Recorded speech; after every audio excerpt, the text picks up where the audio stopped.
తిరుపతిలోని శ్రీ గోవిందరాజస్వామి ఆలయ ఘటన దారుణమని టీటీడీ మాజీ చైర్మన్ బోమన కరుణాకర్ రెడ్డి ఆవేదన వ్యక్తం చేశారు. కూటమి ప్రభుత్వంలో టీటీడీ ప్రతిష్ట పూర్తిగా మంటగలిపేలా చర్యలున్నాయని ఆరోపించారు. ఎంతసేపు గొప్పలు చెప్పుకోవడమే తప్ప ఆలయ పరిరక్షణ కోసం చేసిందేమీ లేదని విమర్శించారు. TTD chairman B R Naidu VIP సేవల్లో తరిస్తున్నాడని ఆగ్రహం వ్యక్తం చేశారు. ఒక తాగుబోతు రాజగోపురంపైకి ఎక్కి మందు కావాలి అంటూ డిమాండ్ చేశాడు అంటే భద్రత ఏ స్థాయిలో ఉందో బయటపడిందని అన్నారు.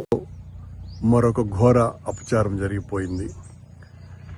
ఈ ప్రభుత్వం వచ్చిన తర్వాత వెంకటేశ్వర స్వామి ఆలయ ప్రతిష్టను ఇనుమడింపజేస్తాము, తిరుమల క్షేత్ర పవిత్రతను కాపాడుతాము, దేవాలయాల పరిరక్షణకే నడుం బిగిస్తాము అని ప్రగల్భాలు పలికినటువంటి చంద్రబాబు గారి ప్రభుత్వంలో ఈ 1.5 సంవత్సరాల కాలంగా తిరుమల ఆలయ ప్రతిష్ట పూర్తిగా మంటగలిపే విధంగా వాళ్ల చర్యలన్నీ కూడా స్పష్టంగా కనిపిస్తున్నాయి.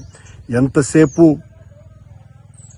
మేమేదో గొప్పలు చేశాము అని చెప్పుకొని భజంత్రీలు చేయించుకుంటూ ఉండటమే తప్ప ఆలయ ప్రతిష్టకు గాని ఆధ్యాత్మిక పరిరక్షణకు గాని ధర్మాన్ని కాపాడాలన్న ఉద్దేశం గాని ఏమాత్రం కూడా లేకుండా వివిఐపీల సేవలో తరిస్తున్నటువంటి బిఆర్ నాయుడు గారి నేతృత్వంలో తిరుమల ఆలయం మరింతగా పాలన గాడి తప్పింది.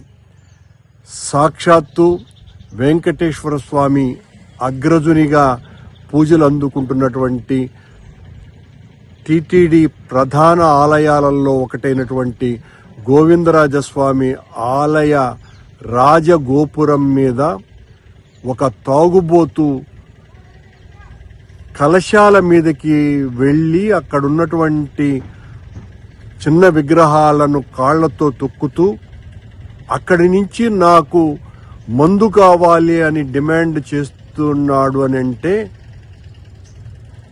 భద్రతా వ్యవస్థ ఎంత దారుణంగా పడిపోయిందో తిరుమల ఆలయంలో టీటీడీ నిర్వహణలో దీన్ని బట్టి చూస్తే చాలా స్పష్టంగా అర్థమైపోతుంది. ఘోరాతి ఘోరమైనటువంటి అపచారం ఇది.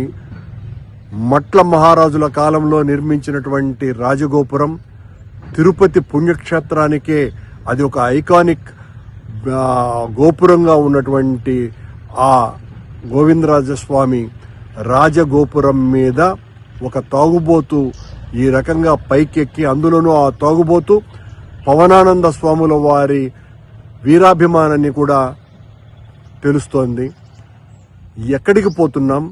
ఇంత దారుణాలు వరుసబెట్టి కొండ మీద మద్యం దొరుకుతోంది, కొండ మీద మాంసం దొరుకుతోంది, మాంసభక్షణ జరుగుతోంది, ఆలయాలలో తొక్కిసలాటలు జరుగుతున్నాయి. విపరీతంగా భక్తులందరినీ కూడా భయపెట్టేసి వైకుంఠ ఏకాదశికి వస్తే మిమ్మల్ని మేము చూసుకోలేము అన్నంతగా చెప్పటం మూలంగా మొదటి రోజున రద్దీ ఎంత తగ్గిపోయిందో దాన్ని చాలా గొప్పగా మేము ఆలయ నిర్వహణ అత్యద్భుతంగా నిర్వహించినాము అని చెప్పుకుంటున్నటువంటి ప్రభుత్వం ఎందుకు ఆలయానికి భక్తులు తక్కువగా వచ్చినారు ఆ రోజున అన్నటువంటి దాని మీద సమీక్ష చేసేటువంటి పరిస్థితి లేదు. కేవలం బిఆర్ నాయుడు గారికి టీవీకి అడ్వర్టైజ్మెంట్లు ఇచ్చేటువంటి ఆ అడ్వర్టైజ్మెంట్ల వ్యాపారస్తులకి విఐపి దర్శనాల సేవలో బిఆర్ నాయుడు తరిస్తున్నాడు అని మాకు వచ్చినటువంటి ఇన్ఫర్మేషన్. బిఆర్ నాయుడు అనేటువంటి వ్యక్తి ఇస్తున్నటువంటి దర్శనాలు బయటికి రావాలా? బిఆర్ నాయుడుతో పాటు బిఆర్ నాయుడుకు భజన చేసేటువంటి బోర్డు సభ్యులు, మిగతా బోర్డు సభ్యులు ఎవరెవరు ఎన్ని రకాలుగా ఎంతమందికి దర్శనాలు చేయిస్తున్నారు అన్నటువంటిది ఎవ్రీడే టీటీడీ ప్రకటించేటువంటి సాహసం చెయ్యాలా? ఆ రోజునే అసలు వీళ్ళు సరిగ్గా ప్రవర్తిస్తున్నారా లేదా అన్నటువంటి విషయం మరోవైపున తెలుస్తుంది. భక్తుల గోడును పట్టించుకోవటం పూర్తిగా మానివేశారు. ఆలయాల పరిరక్షణ గురించి పట్టించుకోవటం మరో రకంగా పూర్తిగా నిర్లక్ష్యం చేసినారు. ప్రైవేటు ఆలయాలను వెంకటేశ్వర స్వామి ఆలయాలుగా, అనుబంధ ఆలయాలుగా తీసుకునేటువంటి యనమల రామకృష్ణుడు ఊరికి సంబంధించినటువంటి ఆలయాన్ని ఇప్పటి వరకు ఏ రోజున లేదు. ఈ రకంగా ప్రైవేటు వ్యక్తులు కట్టినటువంటి ఆలయాలను టీటీడీ తీసుకోవటం అన్నది ఏ రోజు కూడా జరగల. మొట్టమొదటిసారిగా ఈ కూటమి ప్రభుత్వంలో చంద్రబాబు గారి నేతృత్వంలోని పాలనలో తునిలో నియోజకవర్గంలో ఉన్నటువంటి ఒక గుడిని ఈ రకంగా టీటీడీ తీసుకోవటం అన్నది మరింత దారుణమైనటువంటి విషయం.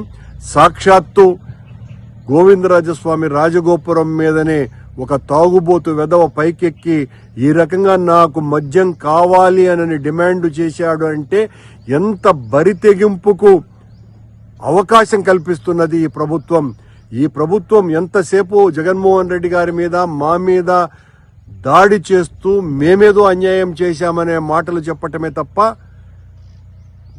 ఇప్పుడు జరుగుతున్నటువంటి వాటిల్ని ఏ రకంగా ఈ తప్పుల్ని సరిదిద్దుకోవాలా అన్నటువంటి ఆలోచన ఏమాత్రము కూడా చేయకపోగా దానికి పరాకాష్ఠగా ఈరోజు సాక్షాత్తు 1000 సంవత్సరాల క్రితమే 1000 సంవత్సరాలకు పూర్వమే తిరుపతిలో వెలసినటువంటి గోవిందరాజస్వామి ఆలయ రాజగోపురం మీద తాగుబోతు ఎక్కి వీరంగం చేయటం అన్నది మొత్తం భక్తుల మనోభావాలన్నింటినీ కూడా పూర్తిగా దెబ్బతీసింది.